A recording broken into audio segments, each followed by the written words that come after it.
அரிசி தட்டுப்பாடு இருக்க இப்ப இந்த குடிபொருள் தயாரிக்கிறதுக்கு அரிசியை பயன்படுத்தினா அது சரியான்னு கேட்டார். இதுக்கு அவர் திருப்பி சொன்ன, நீங்கள் ஒரு படிச்ச ஊடகவியலாளராக இருந்து கொண்டு இப்படி ஒரு கேள்வி கேட்க கூட, இந்த நாட்டுல வெளிநாட்டுல இருந்து உமலா இது இறக்குமதி ஆகுது, அதை விட எங்கண்ட நாட்டு அரிசியில எங்கண்ட நாட்டுல செய்யறத இந்த அரசாங்கம் என்ற ரீதியில தடுக்க இயலாது. அந்த அரிசிக்கும் அந்த தேவைக்குமான அரிசியை இந்த நாடு அரசாங்கம் உற்பத்தி செய்யறது தான் பெஸ்டான அலுவலா இருக்குமென்று அவர் சொல்லி, அதை விட ஞாபகம் இந்தியா போகல இந்த மாதிரி மீனவர் இந்த ரோலர் படகை எப்படி இதன்றெல்லாம் கணக்கு கதைச்சார். சரி, அதை விட ஒரு சக்தியில நடந்த ஒரு நிகழ்ச்சியில இன்னும் ஒரு பெரிய ஒரு விஷயம் ஒன்று சொல்லப்பட்டது. உண்மையா நடக்குமா இருந்தா எங்கட நாடே பெஸ்ட் ஆகும். எப்படி என்றா IMF-க்கு இப்ப இவர் சொல்லிக் கொண்டிருக்கிறார், IMF இந்த இதை மாத்துறதுண்டு. அதுக்கு IMF சொல்லி இருக்கிறார், நீ நாட்டுண்ட வருமானத்தை கூட்டிக் கொண்டு இன்னத்தை மாத்தினாலும் நான் கதைக்க மாட்டேன். அந்த நாட்டுண்ட வருமானம் எப்படி கூட்ட போறான்ன்றதுக்கு இன்னும் 100% அரசாங்க பக்கத்தால வரையில வெளியால ஒரு கதை வந்திருக்கு. எப்படின்னா, நிறைய சொத்து வச்சிருக்கிறார்கள், நிறைய பணம் பிளங்குறார்கள், அதை விட இந்த கணக்க காசு செய்யறார்கள், அவைகளுக்கு அதிகமான வரியை அறவிட்டு கொண்டு வெட்வரியில இருந்து எல்லாத்தையும் மேக்சிமம் குறைக்கிறது தான் அரசாங்கத்தின் திட்டம். அப்ப அந்த 1 லட்சம் 2 லட்சத்தின் வரியே குறைக்க போறான். ஆனா இப்ப காணிக்கு மேல காணி வச்சிருக்கிறார்கள், பூமிக்கு மேல பூமி வச்சிருக்கிறார்களுக்கு வரி 2 மடங்கு ஆக போகுது. இதுதான் அடுத்த அவன் வரவு செலவு திட்டத்துல வரப்போகுது ஒரு கதை இருக்கு. இந்த IMF கொள்கை என்னன்னு சொன்னா, இப்போ எங்களுக்கு அந்த IMF சொல்றதுன்ற அர்த்தம் என்னன்னு சொன்னா எல்லாருமே தெரிஞ்சு கொள்ளணும். என்னன்னு சொன்னா, இப்போ நாங்களும் ஒரு பேங்க்ல கிரெடிட் எடுக்க போறோம்.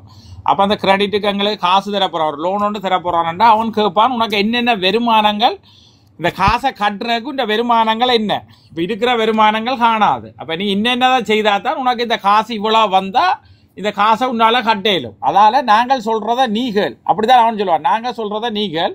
அப்போ இதுக்கு இந்த காசுகளை உங்களுக்கு வரணும்னு சொன்னா மேல் மிச்சமான வரிச்சுமையல் தான் கூடுதலாக வருது. இப்போ ரணில்கிட்ட காசுகளை கொடுக்க வந்தா அவன் என்ன சொன்னவன்னு சொன்னால், இந்த வரிகளை நீ இதுகளுக்கெல்லாம் கொண்டு வரணும்னு சொல்லி, இப்போ பேங்கில் 10 லட்சத்துக்கு மேலே வச்சிருந்தார்கள் அதை 20% கட்டி வெளியே எடுக்கணும்.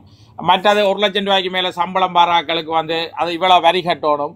மற்றது இந்த பஸ்ஸின் அந்த டிக்கெட்டுகள் இந்த விலைகள் கூட்டுறது, மற்ற இப்படி ஒவ்வொன்றும் இந்த காணி வரிகள் அதுகளா ஒரு கணக்கு போடுவான். இந்த நாட்டை வச்சு ஒரு கால்குலேஷன் பண்ணி இவ்வளோ காசு இவ்வளோ வந்தால் உனக்கு இந்த பொருளாதாரம் முன்னேறும், அப்போ இந்த காசுகளுக்கும் உனக்கு இப்போ நாங்கள் தர காசுல உன்னால் கட்டக்கூடிய மாதிரி இருக்குமன்ற ஒரு முடிவுக்குள்ளே தான் வருவான்.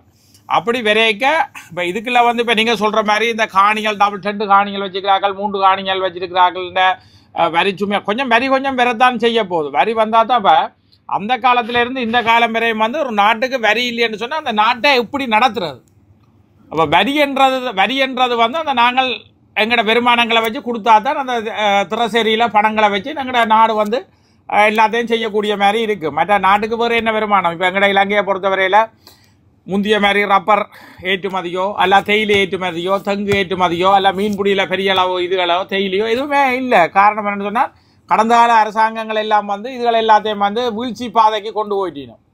அதாவது அம்பாந்தோட்ட துறைமுகமும் மற்றது தாமரை கோபுரமும் இருந்தால் டூரிஸ்ட் வரும், அதால் உழைப்ப பண்ணுறதுக்காண்டி இந்த எங்களோட இயற்கை இதுகளுக்கான முயற்சிகளில் கைவிட்டுட்டோம். இப்போ தேயிலைன்னு சொன்னால் தேயிலைக்குரிய ஊடு பயிர் செய்யணும், தேயிலைக்குரிய தண்ணியோ வேசலையோ ஏதோ அப்படி. இப்போ தென்னைன்னு சொன்னால் அதுக்கு ஊக்குவிக்கணும், மீன்பிடின்னா அதுக்கு ஊக்குவிக்கணும். ரப்பர் மரங்கள்னு சொன்னால் ரப்பர் மரங்களுக்கு ஊடு பயிர்கள் செய்து பர்ற மரங்களுக்கு ஊடு பயிர் அதை நல்லா பராமரித்து அதுகளெல்லாம் கைவிட்ட வண்டிங்க இல்லை ஏலக்காய் இதெல்லாம் கைவிட்ட வண்டிங்க. இன்றைக்கு எல்லாரும் திருப்பியும் மீள் கட்டமைப்புக்கு வராங்க. இன்னும் ஒரு குறைஞ்சது ஒரு 10 வருஷம் 12 வருஷம் வரணும். ஏன்னா ஒரு 15 வருஷம் பின்னோக்கி போன வழியா இன்னும் ஒரு 15-20 வருஷத்துக்கு பிறகு தான் நாங்கள் சரியான முறையில் ஏற்றுமதி செய்யலாம்.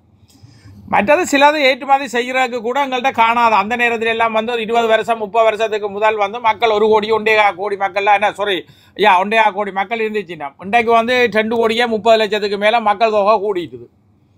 அப்போ இப்படியான பிரச்சனைகள் இதுகளெல்லாம் இருக்க கொஞ்சம் பொருளாதார பிரச்சனைன்றதை கொஞ்சம் இதன்று தான் போகணும். அதால் இப்போ எங்கட இவரும் அன்றாவும் இந்த பொருளாதார எல்லா நாடுகளையும் எதிர்க்க மாட்டார் என்று சொன்னால், நாடுகளின் உதவியோட இந்த நாட்டை கட்டமைக்க வேண்டிய ஒரு நிலைமையில இருக்குது. எல்லாத்தையும் எதிர்த்து போட்டு காசு இல்லாமல் ஒன்றும் செய்ய இயலாது.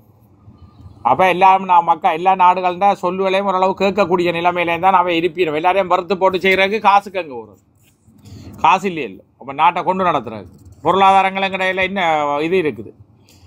மற்றது எங்களோட நாட்டில் தற்சார்பு பொருளாதாரங்களை மேலோங்கி விட்டா. இப்போ ஒரு உதாரணத்துக்கு பார்த்தீங்கன்னு சொன்னால் கோத்தாண்ட அரசாங்கத்தில் வந்து மஞ்சளை தடை செய்து விட்டான், உள்ளியை தடை செய்து விட்டான். அப்படியே வெளிநாட்டிலிருந்து இறக்குமதியான தடை செய்தோன்னா இப்போ நாட்டில் எல்லா மக்களுக்கும் மஞ்சள் எப்படி செய்கிறேன்னு சொல்லி இப்போ மஞ்சள் அமோக விளைச்சலாக தெரியுது. அதே சமயத்தில் உள்ளி என்றதை இப்போ ஒவ்வொன்றும் இல்லாமல் போய்க்க நாங்கள் அதை கற்றுக்கொள்கிற மாதிரி இருந்தது. அப்போ அப்படி வந்து இவரும் வந்து சில இதுகள் அந்த நேரத்தில் அவள் வந்து பண்டார் நாயக்காண்ட அவையன்ற காலங்களில் வந்து ஸ்ரீமாக்கட காலங்களில் இப்படியான விஷயங்கள்லாம் நடந்தது. எங்களோட தற்சார்பு பொருளாதாரத்தை மேலோங்க வைக்கிறதுக்கான கட்டமைப்புகளும் வழியமைப்புகளும் மேற்கொள்ளப்பட்டிருந்தது. அப்போ அதால் எங்களுக்கு நெல் உற்பத்திகள், வெங்காய உற்பத்திகள், உதாரணத்துக்கு அந்த ஓகே ஒரு தடையும் கதைக்க விடணும். நான் தொடர்ந்து கதைக்கக்கூடாது, நீங்கள் கதைங்க, நான் மிச்சத்தை கதைக்கிறேன். நான் வேறு எதுவும் அரசியல் கதையில் எதுவும் இடையில நாங்கள் நெடுக்கவே இதை காய்ச்சா ஜனங்களுக்கு ஒரு கதைக்கு அன்றா வாரன்னவே இலங்கைண்ட ஞாமான பங்கு இவியல் என்ன அன்றா வந்தா பங்கு விடுமண்டு ஓட்டு ஞாமா வித்தவையாம் பெரிய பெரிய பில்லியன் கணக்குல. ஆனா இன்றைக்கு வந்து அடுத்த நாள்ல இருந்து பங்கு உச்சத்துக்கு போய் இப்ப 12ஆம் திகதி இந்த 12ஆம் திகதியோட அந்த இலங்கை திவால் சர்வதேச நாணய நிதியத்தின் அந்த திவால் நிலைமை என்றது மறறிக்க விடுவானாம். அதுல திவால் நிலையன்றத அவன் எடுப்பானா இருந்தா இலங்கைன்ற பங்கு உச்சத்தை தொடுமாம். இப்பவே அவன் நேற்று சக்தியில கதை கேட்கல. அந்த பங்குண்டே ஒரு மெயினால் சொன்னார், கொமர்சியல் பேங்குண்டே 50 ரூபாவில் இருந்தது 78 ரூபாய்க்கு போட்டுதான். அப்ப தவறு இந்த 12ஆம் தேதி சர்வதேச நாணய நிதியமோ அதை என்னதுன்னு அந்த இலங்கை திவால் நிலை என்று போன முறை அறிவிச்சது இப்ப இந்த 12ஆம் தேதி திருப்பி அறிவிக்க வேணுமா? அதுல மாத்திரம் திவால் நிலையில இருந்து இலங்கை மீண்டுட்டு அறிவிச்சா நம்பிக்கையா இலங்கையின் பங்கு எங்கேயோ போமாமன்னு உண்மையா அதை ஒன்லைன்லயே விட்டுருக்கிறான். உங்க தேவையானாக்கள் இலங்கையின் பங்குகளை வாங்கி வச்சுவிடவே சொல்லுங்க.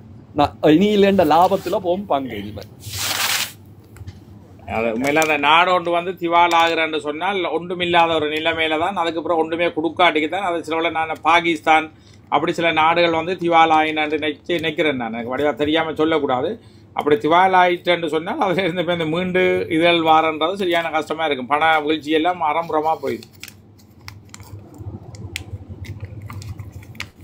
புது பேரொண்டு வச்சிருக்கேன், புதுசா ஒன்று போட்டிருக்கு, என்னன்னு பாருங்க. சரி, நீங்க அரசியல் சம்பந்தமா யாராவது கதைக்க இல்ல ஆக்களையும் அப்பப்பா கேட்கணும். அரசியல் சம்பந்தமா கதைக்கணுமோ இதண்டினமோன்னு சொல்லி இல்லாத நேரத்தில் நாங்கள் இதில் காய்ச்சி கொண்டு போகலாம். அங்கே சனங்களுக்கு வந்து இப்போ உண்மையான பிரச்சனைகளையும் விளங்கப்படுத்த எனக்கும் அதை